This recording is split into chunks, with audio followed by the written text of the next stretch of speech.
everyone, Hawks21 here, back with another Splinterlands video.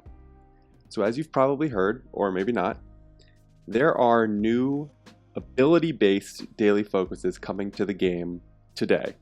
I guess by the time you see this video, it will be yesterday. But it is coming in the Thursday update to Splinterlands. And this is just part of one of the many moves the Splinterlands team is making to sort of reshape the game economy. And I'm going to walk through these new ability-based daily focuses with you, and then also at the end just provide a little thought on what I think this means for, how you should be interacting with the economy and playing the game. Like, does that change at all? I think it does, but you'll have to stay for the end for that. Before I get into all that, I am Hawks21. I cover Splinterlands almost every single day. If you're interested in crypto gaming or NFT gaming, I think Splinterlands is a great place to start. It's been a very, very stable game around for a really long time, and I love making content about it. So it's the only thing I cover on my channel, and it's awesome having you guys here.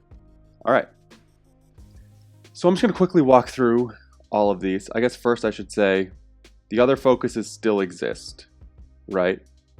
But with the caveat, when you get one of these focuses, that doesn't mean you're guaranteed to always have that splinter every single match you play. So for example, you could have a water focus, but you might play a match and only two splinter focuses or only two splinters available for you are fire and death. So what this takes away is your ability to get one of these focuses, spend a bunch of money to rent or not a bunch of money, but spend a bunch of DEC to rent the best cards in that focus, and then try to play that focus. Just spam that focus over and over and over and over and over again. And that's part of why the economy was a little exploitable, because you would get one of these focuses, you'd rent out a bunch of cards, play the account to zero, go to another account, play the account to an ECR of as close to zero as possible, then go to your second account, rent whatever that focus was, play the ECR down close to zero, same thing over and over and over again, without really having to ever buy or, invest in cards. That now changes. Let's go back here because this is the new stuff. And you'll also, towards your daily focus, you're going to get some focus points based on, even if you don't use that splinter, I believe. So if you get one of these, you have a water focus and you play, you win with dragon, you'll get some focus points during your, dragon's actually the perfect example, because, and I actually really like this, there's a lot of times where I have a daily focus, but I want to play dragon. How they're doing it now is you get like boosts to the focus points you get towards your daily if you use cards that fit your daily focus. So what I mean by that is how I think it's going to work. I will have to wait to see. If I got a water daily focus and I technically play a water summoner and then I play all neutral cards, I won't get any boosts even though I use water. Maybe I'll get a boost from the summoner, I'm not sure. That's my understanding of it. On the flip side, I could play dragon and use 4 water cards, and then I would get my water focus daily boosts. But regardless, I would still be getting focus points towards my daily focuses, even if I'm not using the splinter. You just won't get boosts.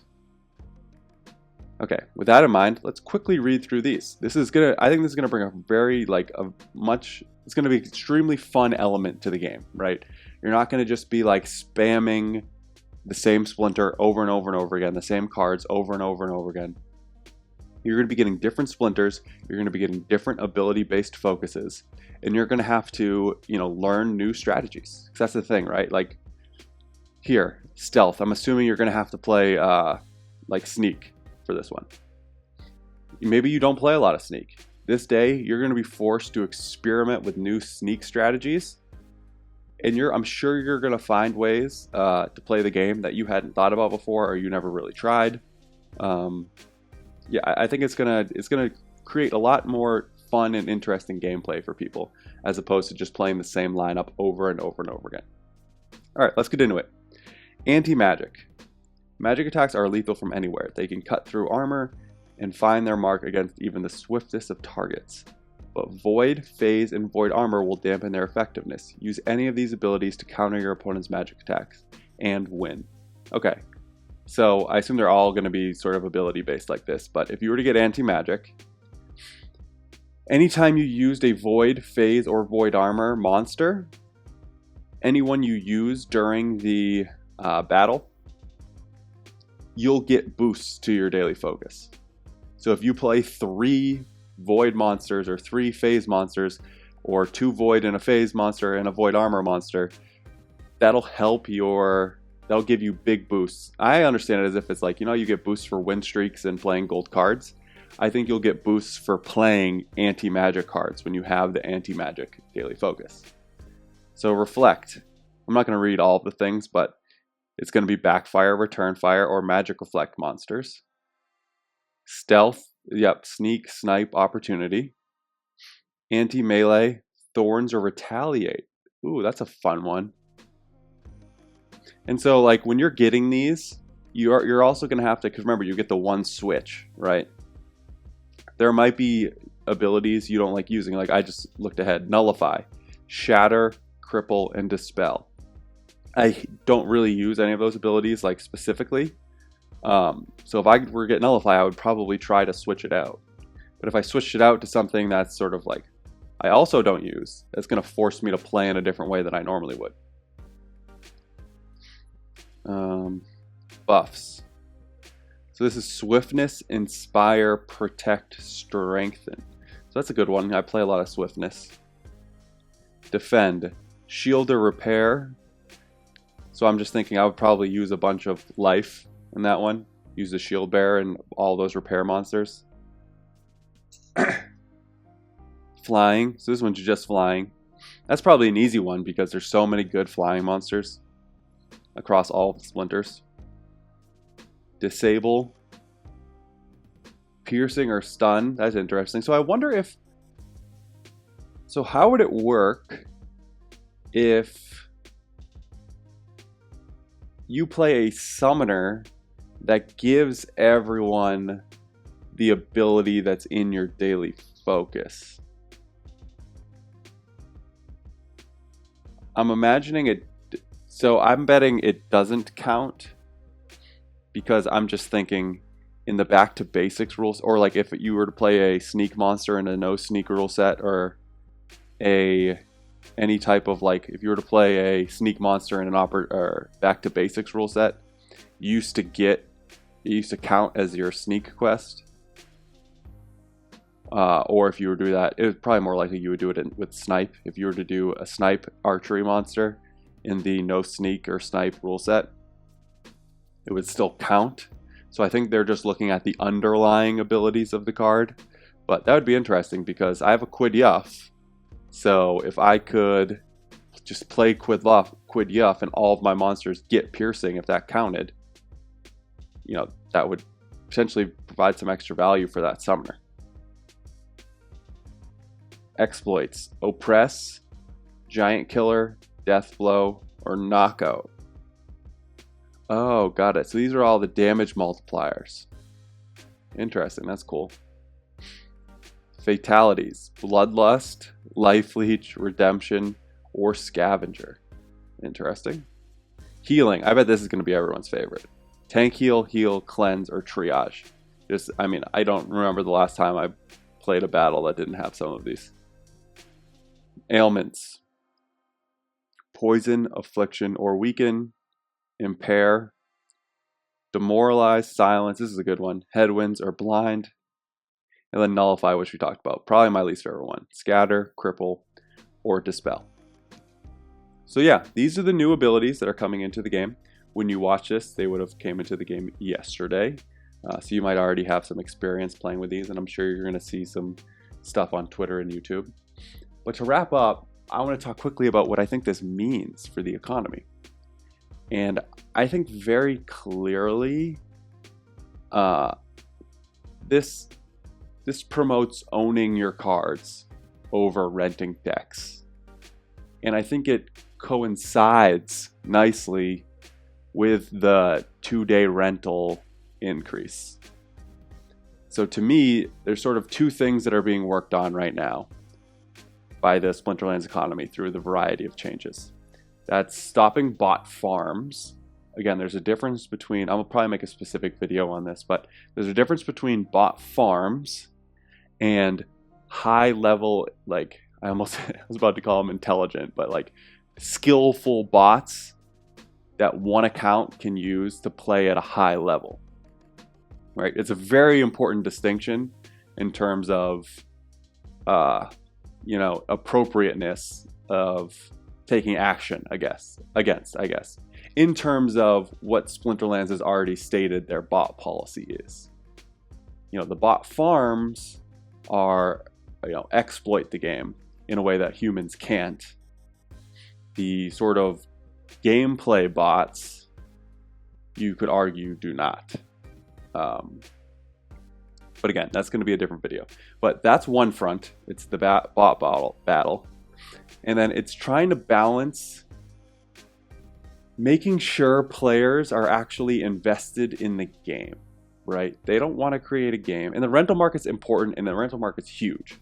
Like, for example, you'll still be able to rent. They just want to make it so previously, right? What I would basically do, and I can't do this anymore, is my alt account. I would rent with like $1 a day, get 30 chests, which would end up being normally like 3 or 4 times my return, just from like I'm spamming these things at low levels. Wait a day and then do it all over again, right? Just from renting. Like I didn't have to own any cards on that account. I could have done that with infinity accounts if I had the time, or if I wanted to use a bot, right? I could have done that with hundreds of accounts, all because of the rental market. And because all you have to do is spam. Previously, you just had to spam 1 focus a day, and you knew you were going to get that focus, or 1 splinter a day, and you knew you were going to get that splinter in every single battle. So now you need to own your cards, basically, because between the 2-day rental periods, and you're not guaranteed, even if you get one of these, you're not guaranteed to have it. And more likely, if these are all sort of equal chance, you're going to be seeing these 6 a lot less. You'll be seeing one of these a lot more. You're going to have to play across splinters, right? Like you're going to need sneak monsters across all of the splinters. And you'll be able to sort of like top up your lineups with specific rentals. For sure, I'll definitely be doing that based on whichever one I get. But you're no longer able to rent out your full decks, right? Because if you rent out a sneak monster, if you rent out 2 sneak monsters across every single splinter, which again, I would probably consider doing if you get this sneak sniper opportunity, you would still need to then have tanks, have support cards, have snipe and opportunity monsters across almost every other splinter, right? You'd have to have them across multiple splinters, because if you don't have a water deck built out and you rent, 2 water sneak monsters, you're not going to win matches because you're not going to have a tank. You're not going to have support cards. So you would either need to also rent tanks and support cards across every single splinter, or you would have to have the infrastructure within that splinter already built up in your deck, right? So they really want you to be owning cards. And it doesn't mean you have to own your entire deck, but you need to have sort of the bones built out, and then you can add via rentals. But again, it's going to be 2 days, so it's going to be more expensive. But you can add around the edges. So like, I'm trying to find a good example of something I don't have a lot of.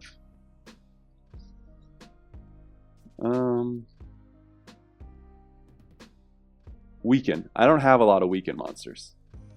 When I get this, I'm going to go and I'm going to find, or I'm probably going to rent some weaken monsters. But I can only do that because I have tanks across every splinter. I have support cards across every splinter. So I'm making these small adds through rentals, and that's sort of the big difference. Before, you were able to rent out your entire deck.